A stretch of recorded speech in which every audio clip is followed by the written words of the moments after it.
ቪዛ መከልከል ማለት ጉዞ መከልከል ብቻ አይደለም። የብዙ ተስፋ ድካምና የተቃረበ ህልም በአንድ ቀጭን ወረቀት መሰረዝ ማለት ነው። ሻንጣን አሽገን የመሰነባበቻ ግብዣዎችን አድርገን ምናልባትም ኑሮን ለመለወጥ ቆርጠህ ተነስተህ ሳለ ቪዛ ተከልክለሃል የሚል ቃል መስማት ከባድ መርዶ ነው። ነገር ግን ብዙዎቻችን የማናስተውለው ሚስጥር አለ።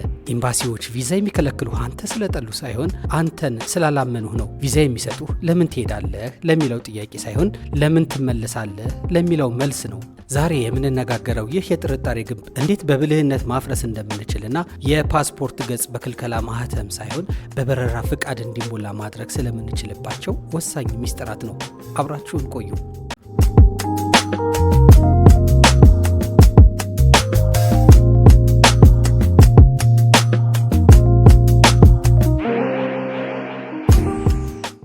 እንኳን ወደ ሀሪ የጉዞ መሰናዶ በሰላም መጣችሁ። ዛሬ የምንዳስሰው ብዙዎቻችን የሚያሳስበንና የብዙዎቻችን ህልም እክል የሚገጥመውን የቪዛ ክልከላ ጉዳይ ነው። ሻንጣዎቻችን አሽገን ሆቴል ይዘን የጉዞ ትኬቶቻችን ቆርጠን በጉጉት ስንጠባበቅ ቪዛ ተከልክለሃል የሚል ደብዳቤ ሲደርሰን ስሜቱ እጅግ ከባድ ነው። ቪዛ ለምን ይከለከላል? በኢትዮጵያ ያለው ተጨባጭ ሁኔታ ምንድን ነው? ሌሎችስ ሀገራት ምን አይነት ተሞክሮ አላቸው? ለሚሉ ጥያቄዎች ምላሽ የምንሰጥበት የዛሬው ዳሰሳችን ጀምረናል። አብራችሁን ቆዩ። ቪዛ የምንከለከልባቸው ዋና ዋና ምክንያቶች። ቪዛ የምንከለከለው በዘፈቀደ ሳይሆን የኤምባሲዎች ወይም የቆንስላ መኮንኖች ጥብቅ መመዘኛዎች ተከትለው ነው። የመጀመሪያውና ቁልፍ ምክንያት ወደ ሀገር የመመለስ ዋስትና ማጣት ላክ ኦፍ ስትሮንግ ታይስ ነው። አመልካቹ ጉብኝት ጨርሶ ወደ ኢትዮጵያ ለመመለስ በቂ ማስረጃ ካላቀረበ ስጋት ይፈጥራል። ሌላው ምክንያት የገንዘብ አቅም ማነስ ነው። በቆይታው ራሱን ማስተዳደር የሚችልበት በቂ የባንክ እንቅስቃሴ ከሌለው ቪዛ ይከለከላል። ከሁሉም የከፋው ደግሞ ማስረጃዎቹ ትክክለኝነት ሲጎድላቸው ነው። የተጭበረበሩ ሰነዶች፣ የሐሰት የባንክ መግለጫዎች ወይንም የውሸት የሆቴል ማስያዣዎች ለቅጽበታዊ ክልከላ ብቻ ሳይሆን ለረጅም ጊዜ ጥቁር መዝገብ ብላክ ሊስት ውስጥ ለመግባት ይዳረጋል። ብዙዎቻችሁ እንደምታስተውሉት በኢትዮጵያ ቪዛ ጉዳይ ከቅርብ ጊዜ ወዲህ ከበድ ያሉ ፈተናዎች እየገጠሙት ይገኛል። በሀገሪቱ ያለው የኑሮ ውድነትና ከሰላም ጋር የተያያዙ ጉዳዮች እንዲሁም የውጭ ምንዛሬ እጥረት ብዙ ኢትዮጵያውያን ለተሻለ ስራ ይሰደዳሉ የሚል ስጋት በውጭ ሀገራት ኤምባሲዎች ዘንድ ፈጥሯል። የኢትዮጵያ ፓስፖርት ደረጃ ፓስፖርት ፓወር ዝቅተኛ መሆኑ ተጽዕኖ አለው። ሌላው ትልቁ ችግር የመረጃ ክፍተት ነው። ብዙ ተጓዦች የቪዛ ፎርም ሲሞሉ የባለሙያ እገዛ ስለማያገኙ ወይንም መረጃዎች አዛብታው ስለሚሞሉ ለክልከላ ይዳረጋሉ። እንዲሁም በሀገር ውስጥ የሚከሰቱ አለመረጋጋቶች ኤምባሲዎች የቪዛ አሰጣጥ ፖሊሲዎቻቸውን እንዲያጠብቁ ያደርጋቸዋል። ስለዚህ በኢትዮጵያ ያለው ተጨባጭ የቪዛ ሁኔታ፣ ተግዳሮቶችና መፍትሄዎቻቸው በዝርዝር እንመልከታቸው።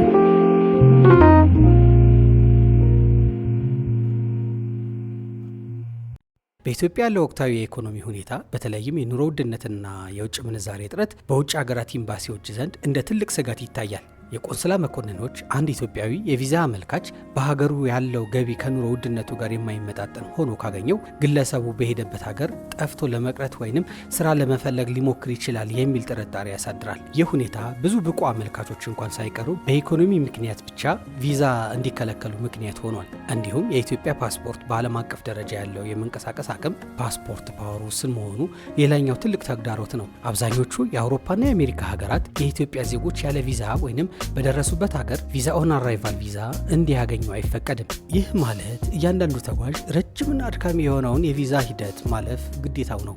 ይህ የዲፕሎማሲያዊ ጫና ዜጎች ለቪዛ ሂደት ከፍተኛ ጊዜና ገንዘብ እንዲያባክኑ ያስገድዳቸዋል። እዚህ ላይ የመረጃ ክፍተትና የደላሎችም ተጽዕኖ ቀላል አይደለም። በኢትዮጵያ ውስጥ ብዙ አመልካቾች በኤምባሲዎች የሚፈለግባቸው ትክክለኛ መረጃዎች ካለማስመዝገባቸው የተነሳ በደላሎች ላይ ጥገኛ ይሆናሉ።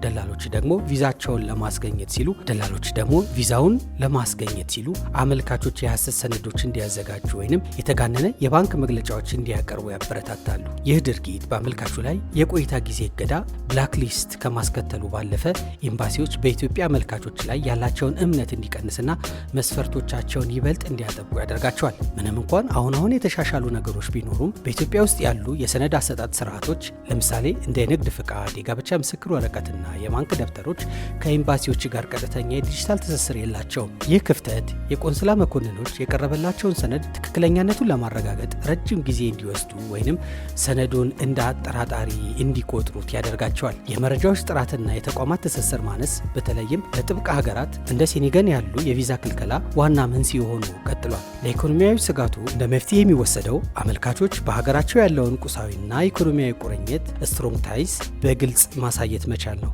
ይህ ዝም ብሎ በባንክ ሂሳብ ላይ የተቀመጠውን ገንዘብ ሳይሆን የገቢ ምንጭን የሚገልጽ የንግድ ስርዓት፣ የቤት ወይም የመኪና ካርታና የረጅም ጊዜ የባንክ እንቅስቃሴ ማሳየት ያካትታል። እነዚህ ማስረጃዎች አመልካቾች በሀገሩ የተረጋጋ ሕይወት እንዳለና ተመልሶ ለመምጣት በቂ ምክንያት እንዳለው ማረጋገጫ ሆኖ ያገለግላል።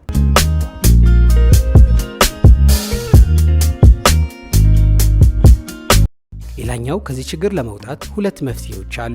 የግል ጉዞ ታሪክን ቀስ በቀስ መገንባትና ግልጸኝነትና ህጋዊ ስርዓቶችን ሁሌም በህይወት ውስጥ መለማመድ ለቪዛ ስርዓት የተሻለ አማራጮች ሆኖ እናገኘዋለን። ወዲያውኑ ጥብቅ የቪዛ ስርዓት ወዳላቸው እንደ አሜሪካ ወይም እንግሊዝ ካሉ ሀገራት ከመሄድ ይልቅ መጀመሪያ ቪዛ በቀላሉ የሚሰጥባቸው ሀገራት በመጎብኘት የፓስፖርት ታሪክን ማሳደግ ትልቅ መፍትሄ ነው። በተለያዩ ጊዜያት ወደ ውጭ ሀገራት ሄዶ በሰላም የተመለሰ ሰው በኤምባሲዎች ዘንድ ህግ አክባሪ ተጓዥ ተብሎ ስለሚታመን ለቀጣይ ትልልቅ የቪዛ ጥያቄዎች ተቀባይነት የማግኘት እድሉ ሰፊ ይሆናል።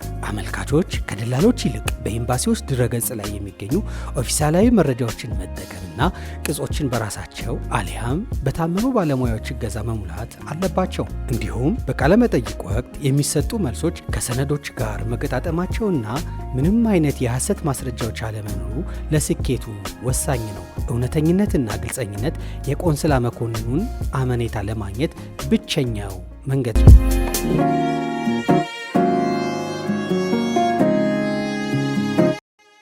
በነገራችን ላይ ቪዛ መከልከል የኢትዮጵያ ብቻ ችግር አይደለም። ሆኖም ግን አንዳንድ ሀገራት የተለየ ተሞክሮ አላቸው። ለምሳሌ ፊሊፒንስ ዜጎች በውጭ ሀገራት እንዲሰሩ ስለምታበረታታ ከኤምባሲዎች ጋር ጥብቅ ስምምነት አላቸው። ይህ ህገወጥ ስደት ቀንሶ ህጋዊ መንገድን አስፋፍቷል። ቱርክም ለዜጎቿ የሼንገን ቪዛ ለማግኘት ከአውሮፓ ህብረት ጋር በዲፕሎማሲያዊ መንገድ ትደራደራለች። ደቡብ አፍሪካ ደግሞ በአፍሪካ ቢያንስ ጠንካራ ኢኮኖሚ ስላላት ዜጎች በነፃነት የመንቀሳቀስ እድላቸው ሰፊ ነው። ይህ የሚያሳየው የሀገራት ዲፕሎማሲያዊ ጥረት ለዜጎች ቪዛ ማግኘት ትልቅ ሚና እንዳለው ነው። ወደ አሜሪካ ቪዛ ስንመጣ ግን ህጉ ይበልጥ ውስብስብ ይላል። በተለይ በዘመነ ትራምፕ ነገሩ እጅግ የከበደ ሆኗል። ለነገሩ የአሜሪካ የቪዛ ህግ ማንኛውም የቪዛ አመልካች ወደ አሜሪካ ሄዶ የመቅረት ሀሳብ እንዳለው አድርጎ ቀደም ብሎ ፈርጇል።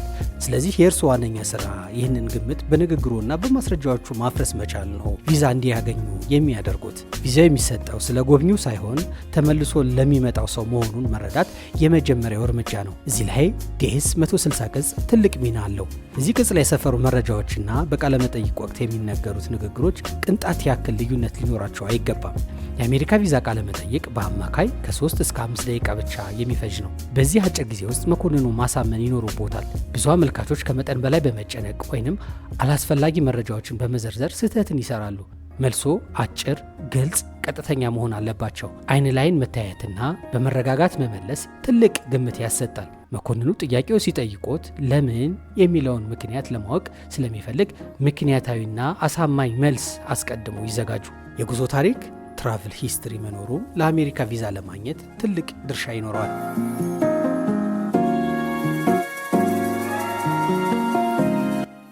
ለቪዛ ክልከላ መፍትሄው ጥንቃቄና ግልጸኝነት ብቻ ነው። መቼም ቢሆን የሐሰት ማስረጃዎችን አይስጡ። አንዴ ከተያዙ ለረጅም ጊዜ መታገድ ዕድል ይኖሩቦታል። ወደ ሀገሮ እንደሚመለሱ የሚያሳዩ ማስረጃዎችን ያጠናክሩ። የንግድ ፍቃድ፣ የጋብቻ የምስክር ወረቀት ወይንም የንብረት ካርታ ማስያዝ ይረዳዎታል። እንዲሁም የጉዞ ዓላማው በግልጽ የሚያስረዳ የሽፋን ደብዳቤ ከቨር ሌተር በስነ ስርዓት ጽፎ ማያያዝ መኮንኑን ለማሳመን ይረዳል። ይህንን ሁሉ አሟልተው ቪዛ ከተከለከሉ ቪዛ መከልከል የጉዞ ማቆሚያ አይደለም። ስህተቱን አስተካክሎ በድጋሚ መሞከር ይቻላል።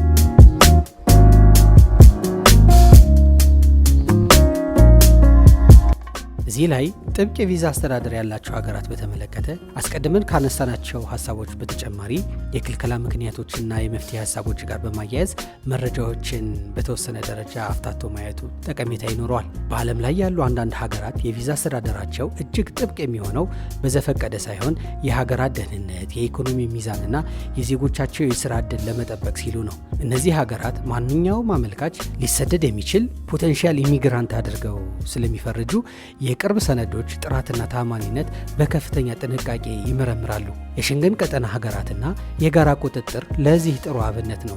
ጀርመን፣ ፈረንሳይ፣ ኦስትሪያ ጨምሮ 29 የአውሮፓ ሀገራት የሚጠቀሙት የሸንገን ቪዛ ስርዓት በዓለም ላይ ካሉ እጅግ ውስብስብ ስርዓቶች አንዱ ነው። እነዚህ ሀገራት በተለይ ለኢትዮጵያውያን አመልካቾች የጉዞ ዋስትና ወይም ኢንሹራንስና የፋይናንስ አቅምን በጥብቅ ይጠይቃሉ። እነዚህ ሀገራት በተለይ ለኢትዮጵያውያን አመልካቾች የጉዞ ዋስትና ኢንሹራንስ ማለታቸው ነው፣ እንዲሁም የፋይናንስ አቅምን በጥብቅ ይጠይቃሉ። ከዚህ ቀደም እንደጠቀስነው በአንዱ የሸንገን ሀገር የተመዘገበ የሰነድ ማጭበርበር በሁሉም አባል ሀገራት ዘንድ ለ10 ዓመታት ጥቁር መዝገብ ውስጥ ሊያስገባ ይችላል። የአውስትራሊያ የቪዛ አመልካቾች የባህሪና የጤና ሁኔታ እንዲሁም የፋይናንስ ታሪክን የምትመረምርበት የራሷ የሆነ ጥብቅ የዲጂታል ስርዓት አላት። በተለይ ጄኒዩን ቴምፖራሪ ኢንተርኔት እውነተኛ ጊዜያዊ ጎብኚ ማለታቸው ነው መሆኑን ለማረጋገጥ ከስራው የሚሰጥ የፍቃድ ደብዳቤና የባንክ እንቅስቃሴዎችን፣ ባንክ ስቴትመንት ላይ የሚታዩ የተለመዱ የገንዘብ ዝውውሮችን በጥንቃቄ ትመረምራለች።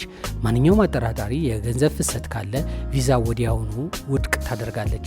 ካናዳ ምንም እንኳን ለስደተኞች ክፍት ብትሆንም ለጎብኚ ቪዛ ግን እጅግ ጥብቅ ናት። የካናዳ የቪዛ መኮንኖች ትኩረት የሚያደርጉት አመልካቾች በሀገር ውስጥ ስትሮንግ ታይስ ወይም የማህበራዊና ኢኮኖሚያዊ ትስስር ላይ ነው። ቀደም ሲል በመፍትሄው ላይ የጠቀስነው የሽፋን ደብዳቤ ወይም ከቨር ሌተር ለካናዳ ኤምባሲ እጅግ ወሳኝ ነው። ምክንያቱም የጉዞ አስፈላጊነትና የግል ሁኔታ በዝርዝር የሚገልጹት በዚህ ደብዳቤ አማካኝነት ስለሆነ ነው። እንደ ጃፓንና ደቡብ ኮሪያ ያሉ ሀገራት ደግሞ ለሕግ ተገዥነትና ለዝርዝር መረጃዎች ከፍተኛ ትኩረት ይሰጣሉ። የእነዚህ ሀገራት የቪዛ ሂደት ጥብቅ የሚሆነው አመልካቹ ያቀረበው የጉዞ ፕሮግራም አሳማኝ ካልሆነ ነው። ለምሳሌ የያዙት ሆቴል ካመለከቱበት የጉዞ ዓላማ ጋር የማይጣጣም ከሆነ ወይንም የቆይታ ጊዜ ከገቢው ጋር የማይመጣጠን ከሆነ የቪዛ ክልከላው አይቀሬ ይሆንለታል ማለት ነው።